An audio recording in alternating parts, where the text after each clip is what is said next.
वाली है।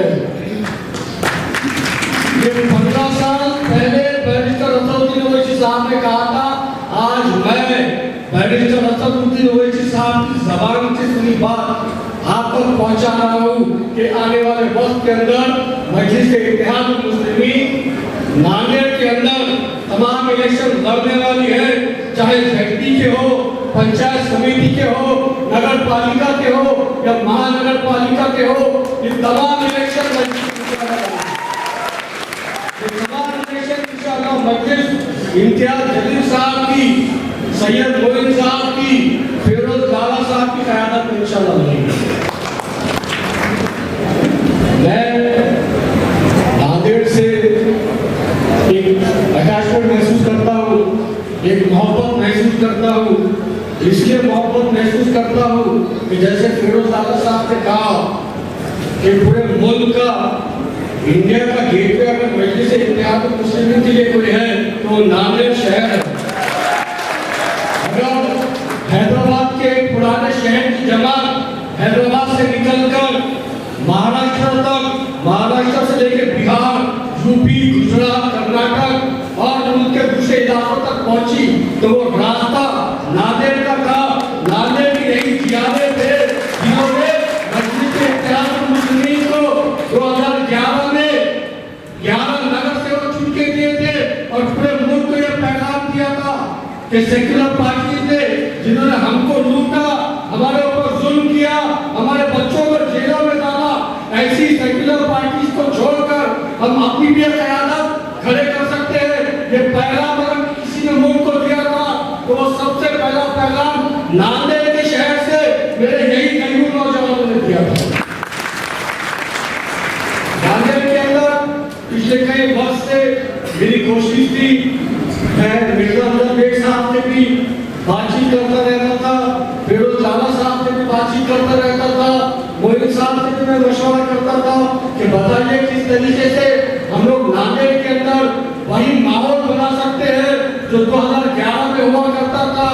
मैं इम्तियाज भाई से भी बात किया, इम्तियाज साहब नांदेड़ को हमें छोड़ना नहीं है, नांदेड़ के अंदर भी जाएंगे। नांदेड़ के नौजवान असद साहब का इंतजार कर रहे हैं, नांदेड़ के जो नौजवान अकबरुद्दीन ओवैसी साहब का इंतजार कर रहे हैं। मैंने सदर साहब से बात की, सदर साहब से कहा साहब नांदेड़ के नौजवान आज भी इतिहास से है, मोइन साहब आज भी नांदेड़ के अंदर काम कर रहे हैं, फिरोज लाला साहब भी नांदेड़ के अंदर काम कर रहे हैं, इनकी कुर्बानियों को रायगा नहीं जाने देंगे। मजलिस-ए-इत्तेहाद-उल-मुस्लिमीन नांदेड़ के अंदर भी इलेक्शन लड़ेगी। मैंने फिरोज लाला साहब से फोन के ऊपर जब हमारी बात होती थी उनसे एक बात कही थी कि फिरोज लाला साहब आपकी कुर्बानियां मजलिस-ए-इत्तेहाद-उल-मुस्लिमीन भूलेगी, आपकी कुर्बानियां भी नहीं भूलेगी और इंशाअल्लाह जब तक समीर साजिद बिल्डर मजलिस-ए-इत्तेहाद-उल-मुस्लिमीन में है, फिरोज लाला साहब आपके साथ इंशाअल्लाह नाइंसाफी भी नहीं होने देंगे। मोइन साहब आपकी कुर्बानियों को मजलिस-ए-इत्तेहाद-उल-मुस्लिमीन भूलेगी नहीं। ये वही शख्स है जिसने महाराष्ट्र के कोने कोने तक मजलिस-ए-इत्तेहाद-उल-मुस्लिमीन को पहुंचा। मोइन साहब आपकी कुर्बानियों को भूलेगी नहीं और इंशाअल्लाह आपका ये सदर, आपका ये दोस्त इंशाअल्लाह मरते दम तक आपका साथ नहीं छोड़ेगा।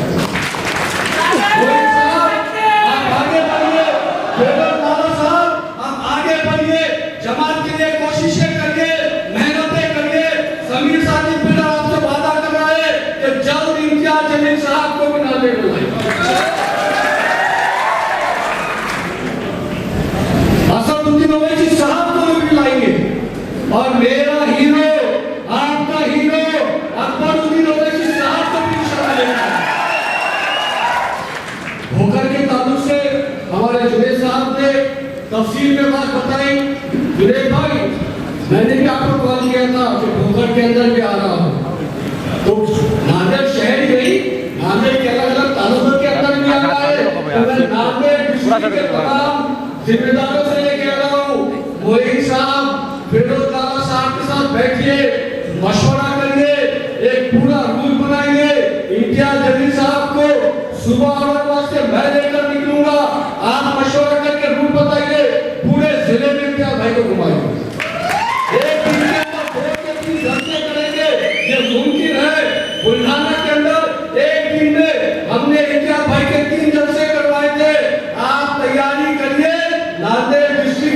चार जलसे करेंगे। इम्तियाज भाई उनके नौजवानों को कभी भूलते नहीं, इम्तियाज भाई उनके सिपाहियों को कभी भूलते नहीं।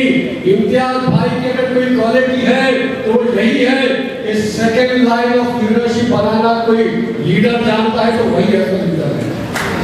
मैं औरंगाबाद शहर का एक मामूली नौजवान हुआ करता था, इम्तियाज भाई ने औरंगाबाद के अंदर शहर अध्यक्ष मुझे बनाया, शहर अध्यक्ष के बाद जिला अध्यक्ष मुझे बनाया। आज अगर स्टेट की बॉडी के ऊपर मैं काम कर रहा हूँ तो यही भी इम्तियाज भाई की मेरे से मोहब्बत की निशानी है कि उन्होंने एक नौजवान को स्टेट बॉडी के अंदर जगह दी। और इम्तियाज भाई के नक्शे कदम पर चलते हुए हम लोग पूरे महाराष्ट्र के अंदर आज घूम रहे हैं, जमात को मजबूत कर रहे हैं।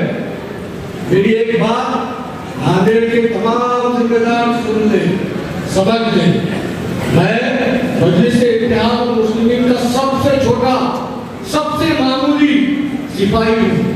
मुझे ना सिटी प्रेसिडेंट होने पे कभी फख्र था, ना डिस्ट्रिक्ट प्रेसिडेंट होने पे कभी था, ना आज जनरल सेक्रेटरी होने पे है। अगर मुझे फख्र है तो इस बात का है कि मैं अलहद बैरिस्टर असदुद्दीन ओवैसी साहब का मामूली सिपाही हूँ। मैं सेक्युलर, झूठे सेक्युलर, जैसे लाला ने कहा दो कांग्रेस, दो शिवसेना, दो एनसीपी, नहीं साहब लाला ये दो शिवसेना दो एनसीपी नहीं है, ये दो मुखी शिवसेना है, ये दो मुखी एनसीपी है। इन्होंने हमेशा मुसलमानों को ढसा है, मुसलमानों का इस्तेमाल किया है, मुसलमानों को जेलों में डाला है।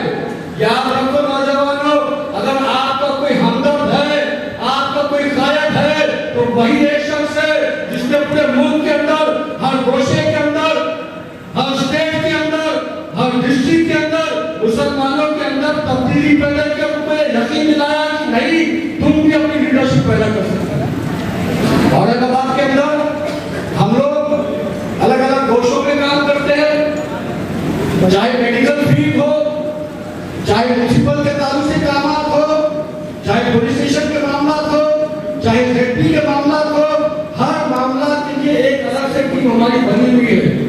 फिरोज लाला साहब, मोइन साहब, आपकी भी टीम बनी हुई होगी।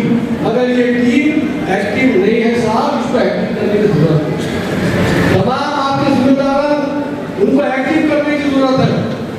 मैं सैयद मोइन साहब की बात से बड़ा खुश हूँ, उनके काम से भी बड़ा खुश हूँ कि पिछले दिनों में जब पानी का मामला हुआ, जब बाढ़ के हालात आपके जिले के अंदर बने तो सैयद मोइन साहब ने घर से निकलकर उन तमाम मजलूमों की मदद की, उनके लिए राशन की किट्स अवेलेबल करके दिए, उनके लिए मेडिकल के सामान मुहैया करवा के दिए। फिरोज लाला साहब से भी मैंने उस दौर में बात की थी कि फिरोज लाला साहब आप ही मोइन साहब के साथ क्यों नहीं दिखाई दे रहे, तो फिरोज लाला ने सच कहा आपसे कि फिरोज लाला की इस वक्त में तबीयत खराब थी, टाइफाइड हुआ था फिरोज लाला को, इस वजह से फिरोज लाला साहब पहुंच नहीं सके। मगर सलाम है सैयद मोइन साहब को कि जिन्होंने उस वक्त में भी लगातार फिरोज लाला साहब को कॉल करते रहे, उनकी तबीयत का, उनके हालचाल पूछते रहे, कभी उनसे बेटे से बात करते रहे, कभी फिरोज लाला साहब के भाई से बात करते रहे और ये यकीन दिलाते रहे कि मैं काम कर रहा हूँ मगर ये मेरा काम नहीं है, मेरे घर का नहीं है, ये मैं जवाब का काम कर रहा हूँ।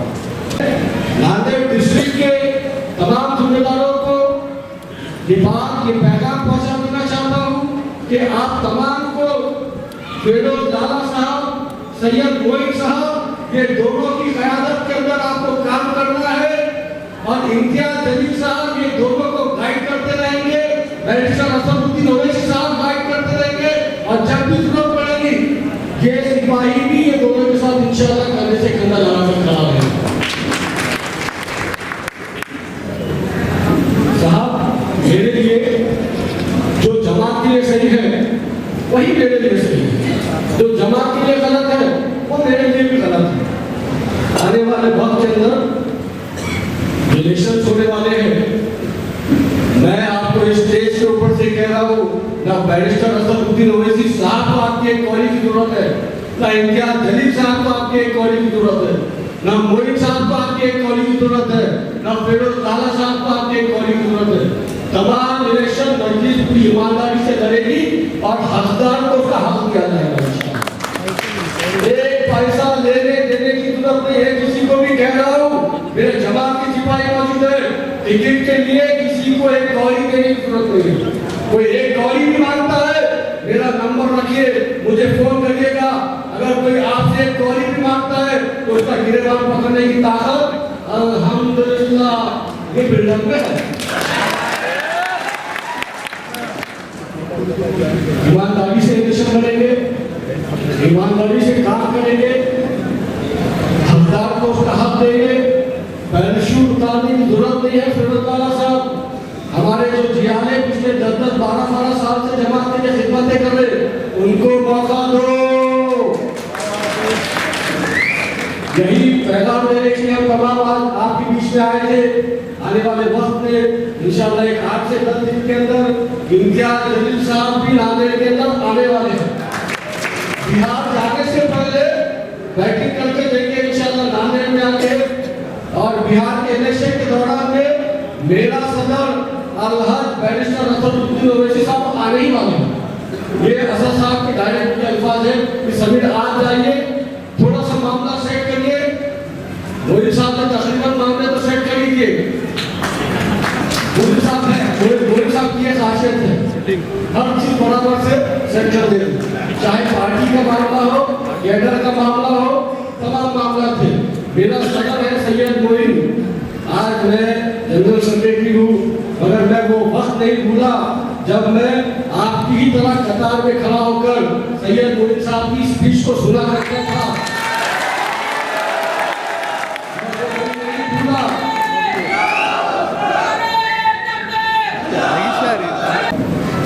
सैयद मोइन साहब, मुझको आपके ऊपर पूरा भरोसा है, इम्तियाज भाई को आपके ऊपर पूरा भरोसा है, अलहज बैरिस्टर असदुद्दीन ओवैसी साहब को ये जोड़ी के ऊपर पूरा भरोसा है।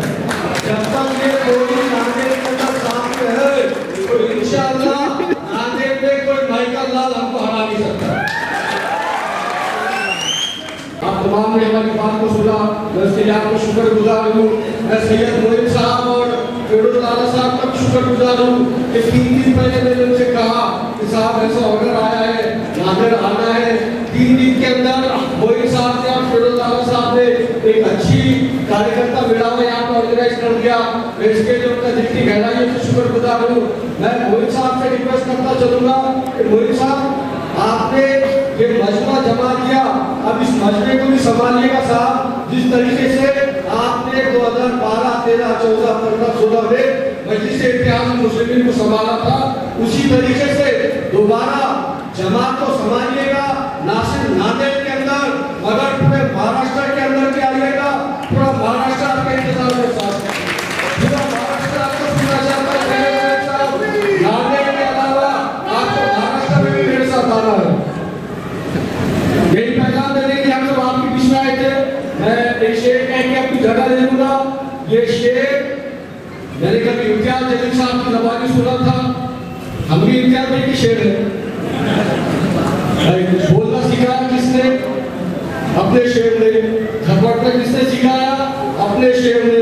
तो मेरा शेर इम्तियाज जलील साहब ने जो सिखाया हम सीखा, यहाँ तक आए। तो ये शेर इम्तियाज भाई का है। और ये शेर मैं इसलिए आपको कह रहा हूँ ताकि आप इस शेर की असल मकसद को समझे और उस मकसद के तहत आप तमाम भी अपने अपने इलाकों के अंदर काम करें। कदम कदम पे उजाले उतर कर आएंगे, कदम कदम पे उजाले उतर कर आएंगे। तेरे नसीब में तारे उतर कर आएंगे। सहारा बन के निकल घर से बेसहारों का, तेरी मदद को फरिश्ते भी निकल कर आएंगे।